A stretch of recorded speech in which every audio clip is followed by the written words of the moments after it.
نحمدہ ونصلی ونسلم علی رسولہ النبی الامین المکین الحنین الکریم الرؤوف الرحیم اما بعد فاعوذ باللہ من الشیطان الرجیم بسم اللہ الرحمن الرحیم ان اللہ اشتری من المؤمنین انفسہم واموالہم بان لہم الجنہ صدق اللہ و مولانا العظیم۔ سورہ توبہ میں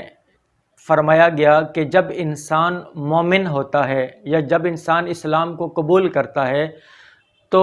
اللہ تبارک تعالیٰ کے ساتھ ایک سودا ہو جاتا ہے۔ ان اللہ اشتری من المؤمنین انفسہم و اموالہم بان لہم الجنہ، کہ بے شک اللہ تبارک تعالیٰ نے انسان کے ساتھ اس کی جان اور مال کا سودا کر لیا ہے۔ فرمایا کہ جان اور مال اے بندے تیرا وہ میرا ہو گیا ہے، اور اللہ تبارک تعالیٰ نے اپنی بارگاہ سے جنت اس بندے کو عطا کر دی ہے۔ یہ ایک انسان کا کانٹریکٹ ہو جاتا ہے اللہ تبارک تعالیٰ کے ساتھ۔ جب انسان کلمہ طیبہ پڑھتا ہے، وہ اسلام قبول کرتا ہے، تو اللہ اور اس بندے کے مابین یہ ایک کانٹریکٹ ہو جاتا ہے، یہ ایک سودا ہو جاتا ہے۔ اللہ پاک فرماتے ہیں کہ اے بندے تیری جان اور مال میرا ہو گیا، اور میری بارگاہ سے جنت اب تیری ہو گئی ہے۔ اب یہاں پر ایک شاعر نے بڑی خوبصورت بات کہی ہے۔ اس نے کہا کہ جان دی ہوئی اسی کی تھی،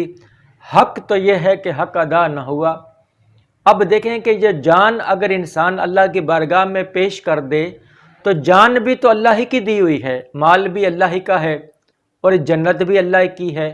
تو پھر سودا کس طرح ہو گیا؟ چونکہ سودا جب انسان ہم کرتے ہیں، انسان مارکیٹ میں جاتا ہے، تو جب انسان اپنے پیسے دکاندار کو دے دیتا ہے تو پیسے اس کے ہو جاتے ہیں، سامان گاہک کا ہو جاتا ہے، اس کو سودا کہتے ہیں۔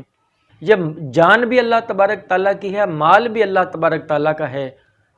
تو پھر باری تعالیٰ تو اس کو سودا کیوں کہتا ہے؟ تو اللہ پاک نے فرمایا کہ اے بندے مجھے معلوم ہے یہ جان بھی میری ہے، یہ مال بھی میرا ہے، مجھے معلوم ہے جنت بھی میری ہے، مگر اس دنیا میں اس نادان انسان نے آ کر یہ سمجھ لیا ہے کہ اس جان کا میں مالک ہوں، اس مال کا میں مالک ہوں، یہ جان اور مال میری ہے۔ اس لیے اس انسان کے ذہن کو مد نظر رکھتے ہوئے اللہ پاک نے فرمایا کہ اے نادان انسان، چلو ٹھیک ہے میں مان لیتا ہوں کہ یہ جان بھی تیری، یہ مال بھی تیرا، مگر اسلام قبول کرنے کے بعد، کلمہ طیبہ پڑھ لینے کے بعد اب تیرا میرے ساتھ ایک سودا ہو گیا ہے، تیری جان اور مال میری ہو گئی اور میری جنت تیری ہو گئی۔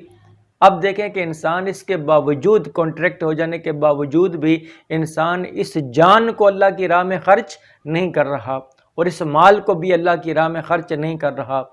اب ہم طلبگار بھی رہتے ہیں کہ باری تعالیٰ ہمیں جنت عطا کرنا، تو اللہ تبارک تعالیٰ تو جنت اسی کو عطا کریں گے نا کہ جو اپنی جان اور مال کا نذرانہ اللہ کی بارگاہ میں پیش کرے گا۔ جو انسان اپنی جان کو بھی اللہ کی بارگاہ میں پیش کر دے، اللہ کے لیے اپنی جان کو خرچ کرے اور اس مال کو بھی اللہ کے لیے خرچ کرے، تو وہ بندہ پھر جنت کا مستحق ہوگا۔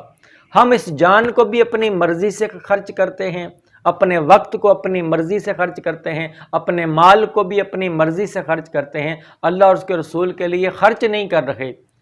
وہ جو سودا ہو چکا ہے ہم اس کے اوپر چل نہیں رہے اور جنت کے طلبگار بھی بنتے ہیں۔ تو اللہ تبارک تعالیٰ سے دعا ہے کہ اللہ تبارک تعالیٰ یہ جو سورہ توبہ کے اندر اللہ تبارک تعالیٰ کے ساتھ ایک جو وعدہ ہے، ایک سودا ہے، ایک کانٹریکٹ ہے کہ ہم نے اگر جنت حاصل کرنی ہے تو اس دنیا میں رہتے ہوئے اپنی جان اور مال کو اللہ کے لیے خرچ کرنا ہوگا۔